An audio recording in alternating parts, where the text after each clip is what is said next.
Hi, this is Back to Basics 10. I'm going to talk about sharing. Now, this usually happens with autistic children, not so much adults, I suppose, but there is this idea that autistic children need to be taught social skills. Look back on the other episodes if you need more clarification on that.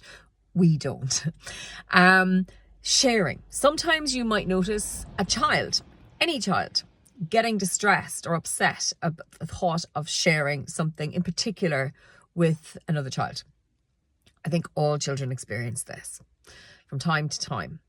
But there is this idea that autistic people lack social skills and then everything's based on that. So autistic people lack social skills. Therefore, when they don't want to share their toys, they just need to be taught to share their toys. That's about as far as the thinking goes, which isn't fair on autistic children, which is really harmful. Because if we look a little bit closer, we'll see, the child's actually really distressed at the thought of sharing something in particular with another child, because that's obviously very meaningful to them. It's something that's really, really important to them.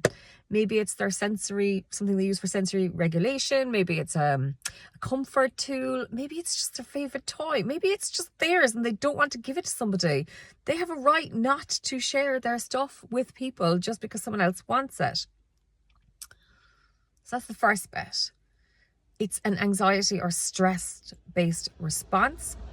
And if we teach a child to share something, we're teaching them their stress doesn't matter, their autonomy doesn't matter.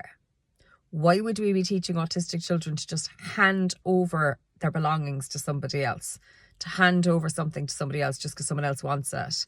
What are we teaching children when we do that?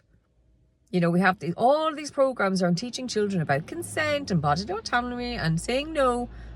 And we're overriding all of that with our actions when we start doing this kind of stuff, where we start insisting that children share stuff. They have a right to their stuff, to their belongings. It's part of their personal space. So we don't need to teach children how to share. Autistic children can absolutely share. They share all the time. I've taught kids for a long, long time. And yeah, you can see why a child might not want to share a particular thing. There's always a really good reason behind it.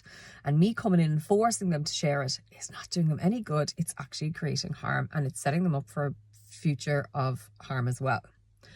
And then I suppose the final thing on sharing is that, who are we kidding? Who are we trying to kid? This idea that we all share with each other in the world, is it? Do we all share our homes with the homeless?